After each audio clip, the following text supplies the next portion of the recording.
Assalamualaikum warahmatullahi wabarakatuh. Kembali lagi bersama kami di Podcast IBC Islamic berkarakter dan cerdas. Masih bareng kami di sahabat kaum podcast atau teman-teman yang berada dimanapun berada. Tentu saja kita sudah kedatangan narasumber kita, yaitu Ketua Pimpinan Wilayah Naisyatul Aisyah Nusa Tenggara Barat pada tahun 2024 ini. Jadi tema yang kita angkat cukup menarik, yaitu mengenai bagaimana pelopor perubahan perempuan dengan semangat Muhammadiyah. Langsung aja nih kita sapa narasumbernya. Selamat pagi Ibu. Pagi. Gimana kabarnya? Alhamdulillah. Alhamdulillah. Terima kasih sudah diundang ya. Kita juga suatu kehormatan besar Ibu bisa mendatangkan Ibu Miftahul Jannah di studio kami dengan nanti berbagai macam pengalaman dan informasi dan ilmu juga yang akan disebarluaskan untuk banyak orang gitu ya. Amin. Ya. Nah, kemudian mengenai bagaimana pengalaman-pengalaman organisasi Ibu sebagai perempuan muda Muhammadiyah gitu. Entah itu menjadi kabid organisasi IMM Universitas Muhammadiyah Mataram tahun 2010, kemudian kabid dakwah Himpas Universitas Muhammadiyah ya 2015. Itu UM, jadi itu Himpunan Mahasiswa Islam Pasca Sarjana. Oh alah, nggih. Di tahun 2015 ya. Iya, waktu S2.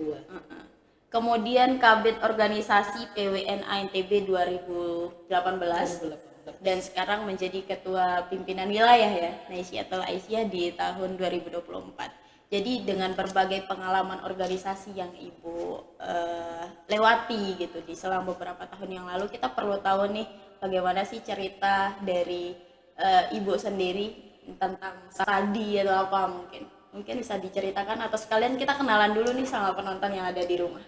Silakan Ibu. Oke, mungkin sedikit perkenalan ya.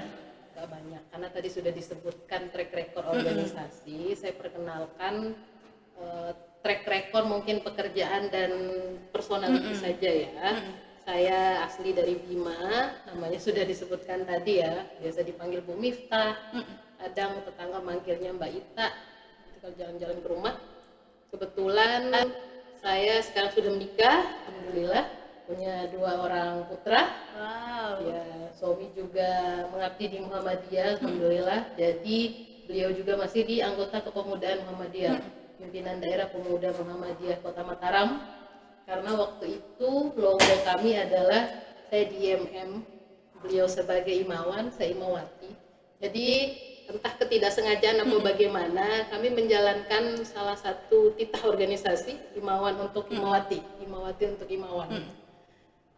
Kemudian sekarang sedang menjalani pekerjaan sebagai seorang dosen juga di Universitas Negeri Mataram, masuk tahun 2019, berarti sudah jalan sekitar 4 tahun ya. 4 tahun, alhamdulillah dapat mengabdi di sana di Fakultas Tarbiyah TBI, Tadris Bahasa Inggris.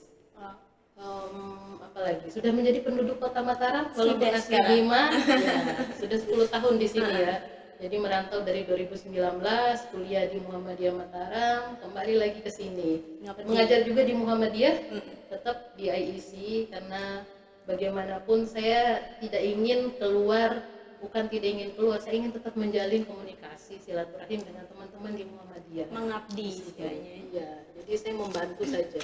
Terus kemudian kalau kita flashback mengenai masa studi Ibu ya, entah itu di S1 Muhammadiyah kemarin di sini, kemudian di S2-nya di mana? Di Malang. Di Malang. Ambil jurusan apa? Bahasa Inggris juga. Oh, di S1 juga bahasa Inggris. Oke. Sekarang ngajar bahasa Inggris juga IC ya. Mungkin saya ngajar ekonomi. Tiba-tiba aja keluar jalur. Bisa jadi.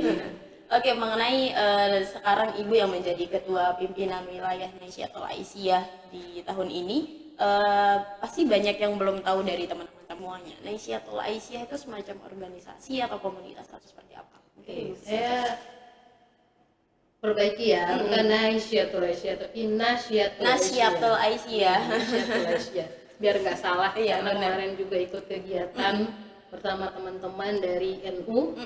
Itu malahan teman-teman kiranya itu kan kita singkat dengan NA ya. Iya, NA NA. itu dikira Nahdlatul Aisyah.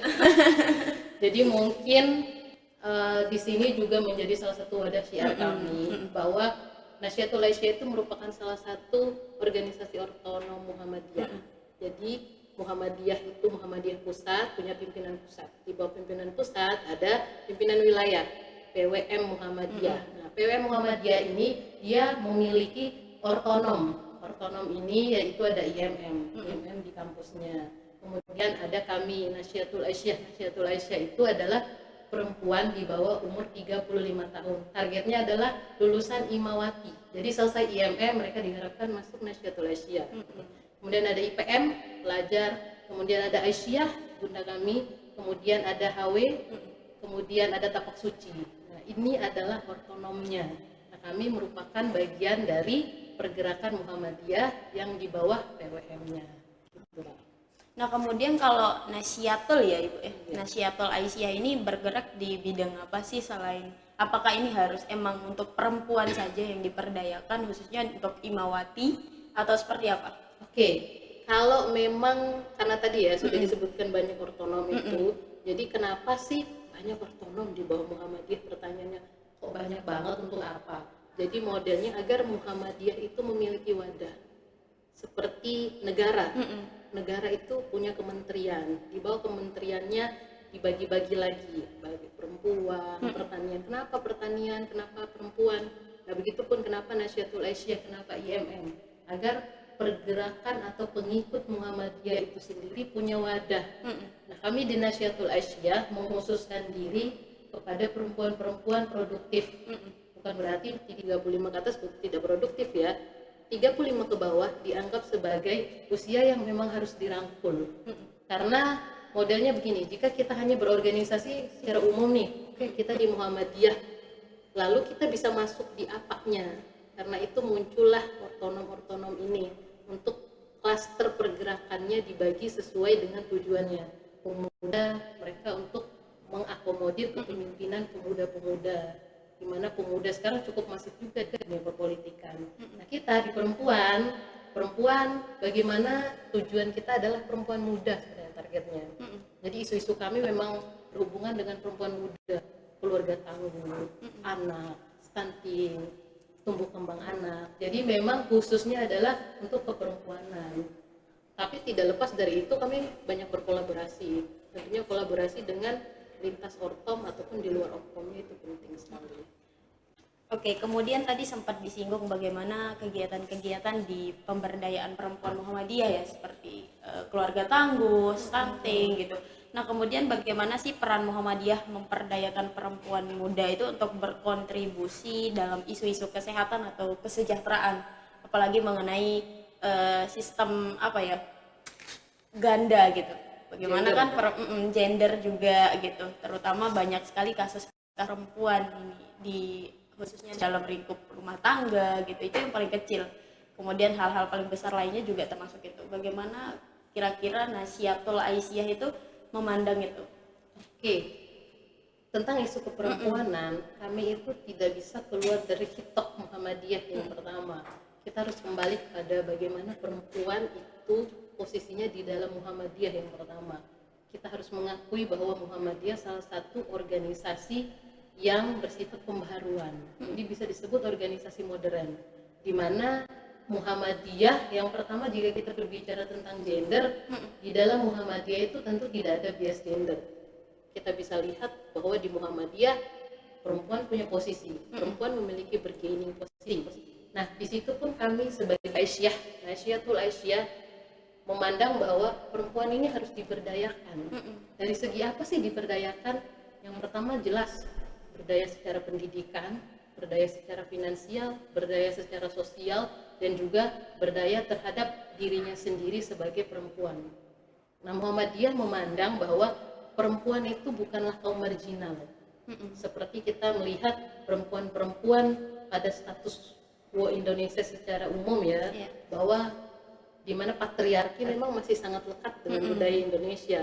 Nah, Muhammadiyah sendiri sebagai organisasi pembaharuan memandang bahwa perempuan harus punya andil di dalam pembangunan peradaban. Nah, di situ kami sebagai Nasyiatul Aisyah mewujudkannya. Jadi kami sebagai perpanjangan tangan dari cita-cita Muhammadiyah itu sendiri.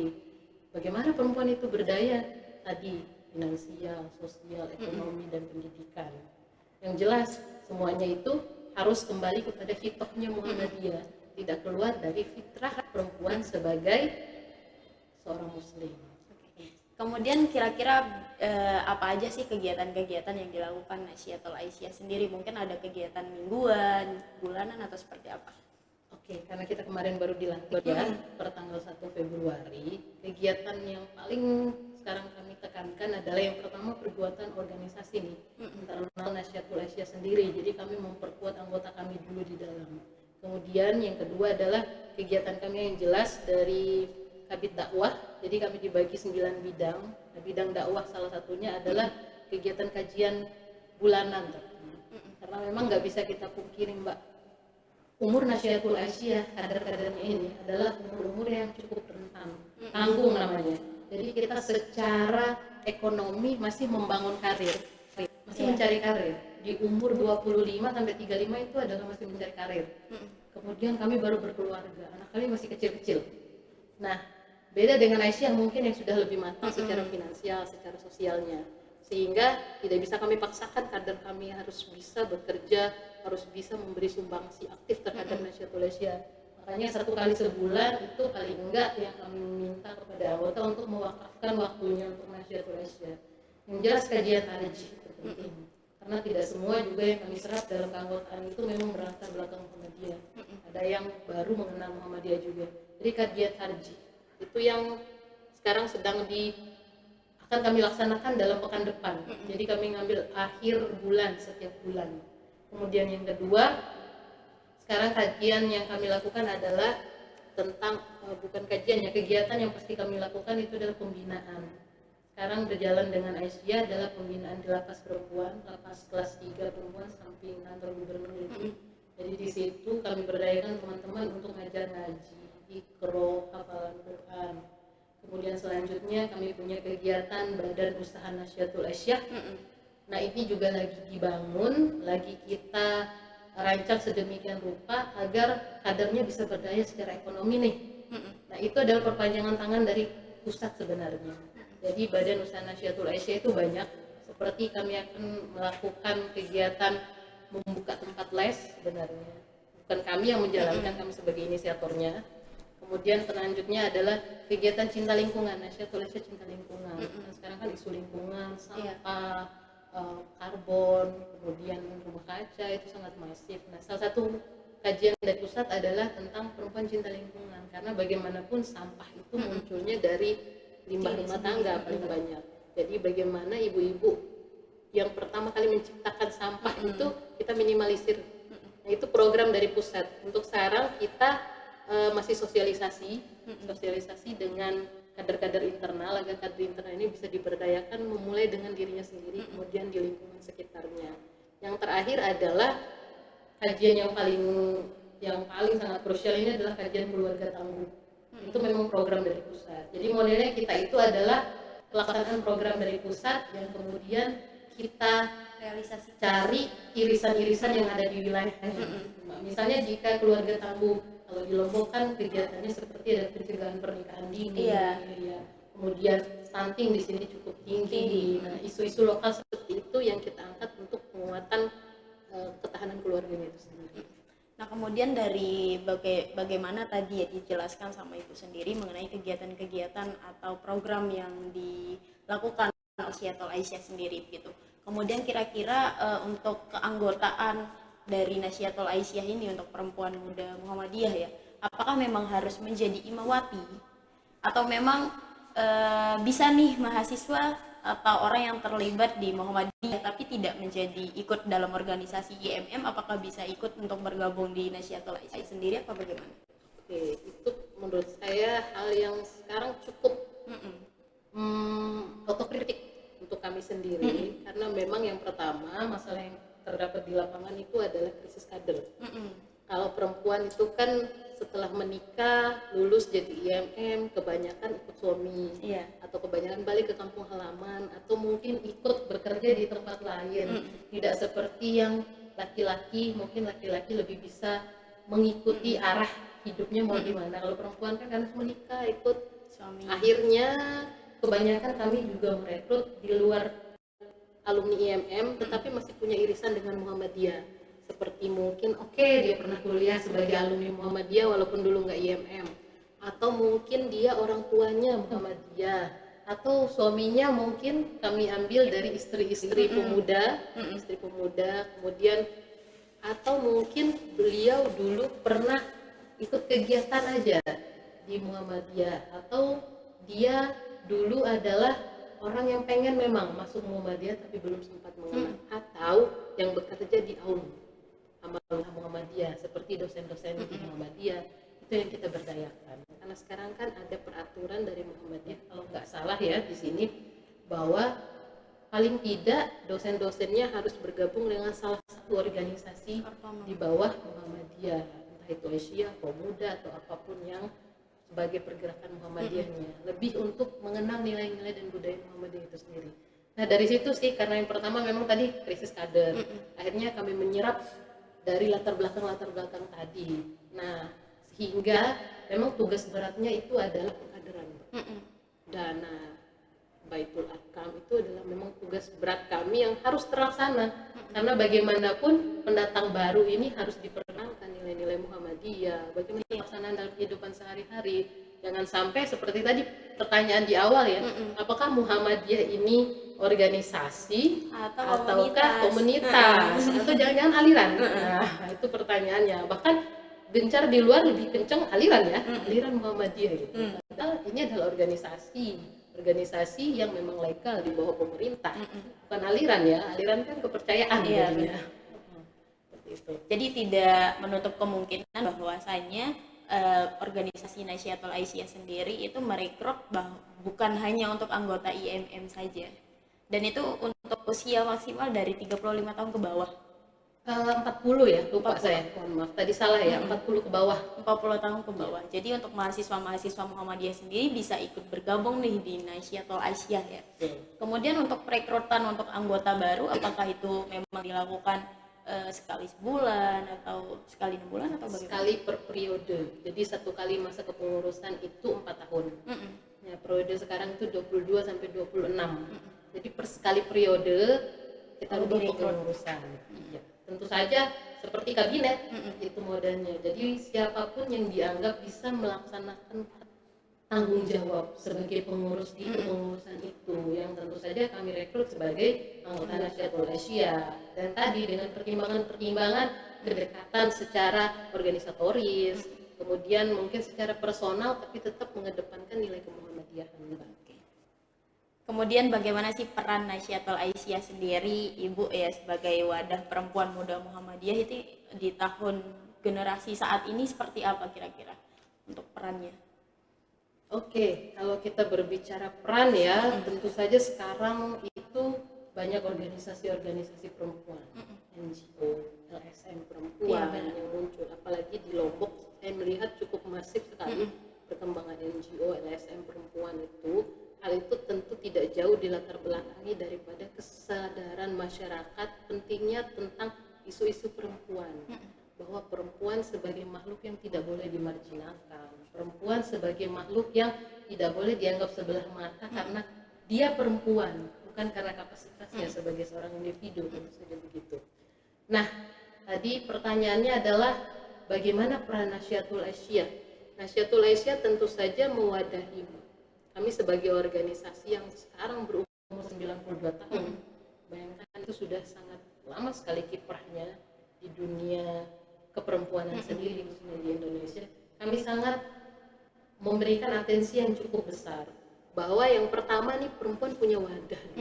Apa adanya Aisyah? Jadi ada wadah yang secara legal. Jadi ketika kami melakukan kegiatan konsolidasi, pertemuan, bahwa kami di bawah wadah Muhammadiyah. Jadi tentu saja pergerakannya tidak boleh keluar dari khitbah Muhammadiyah.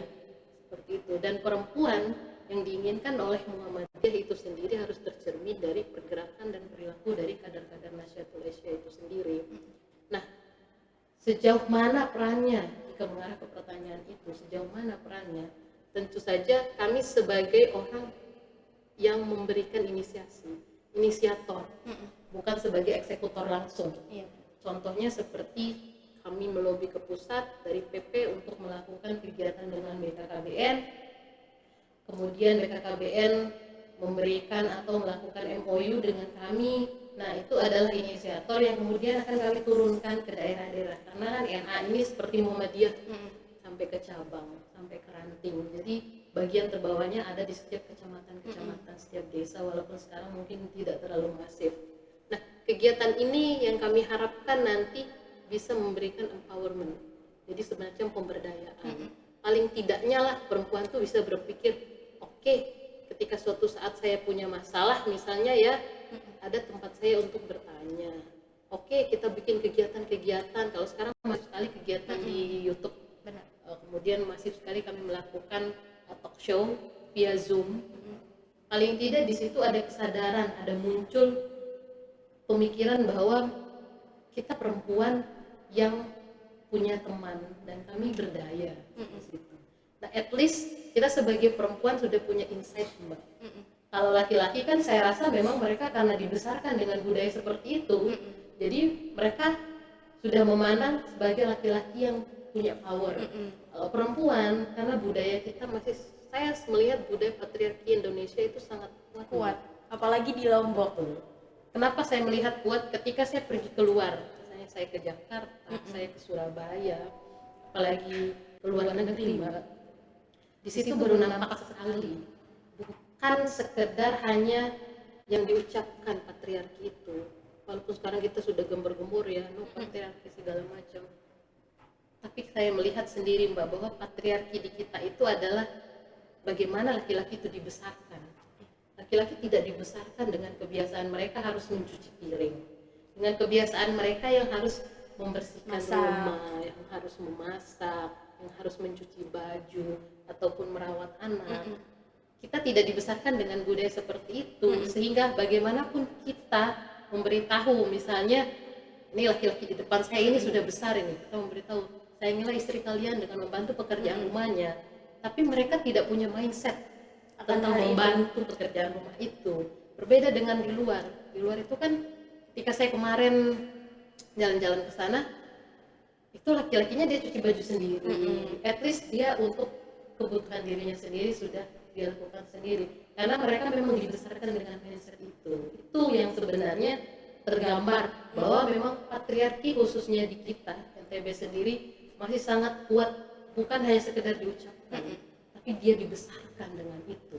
Sehingga ketika laki-laki sudah besar, mereka mungkin ingin melakukan pekerjaan domestik di rumah tangga itu, mereka mungkin tidak bisa mengkoordinasikan saya ini harus ngapain ya, cuci baju itu enaknya gimana ya, karena dia tidak dibesarkan dengan itu, Mbak. Ada satu riset saya lakukan tahun kemarin, kebetulan kemarin saya masih di Fakultas Usuluddin, jadi isu-isu gender, isu-isu kegiatan sosial itu cukup kalau di Usuluddin. Saya kemudian ikut penelitian bersama teman saya tentang bagaimana pendapat laki-laki terhadap pernikahan. Jadi kita random aja di dalam kelas, kita bertanya ke teman-teman laki-laki, mahasiswa laki-laki itu, ketika ditanya, kamu kenapa pengen nikah? Hampir 50% ya, saya tidak bisa mengatakan lebih dari itu, hampir 50-nya dengan jawaban yang saya rasa cukup jujur. Saya ingin ada yang memasak, ada yang ngurus, saya ingin ada yang menyambut saya di rumah. Oke. Nah, pertanyaan yang sama kita ajukan ke perempuan, Mbak. Kamu kenapa pengen nikah? Justru perempuan menjawab dengan pertanyaan, saya ingin punya teman hidup misalnya.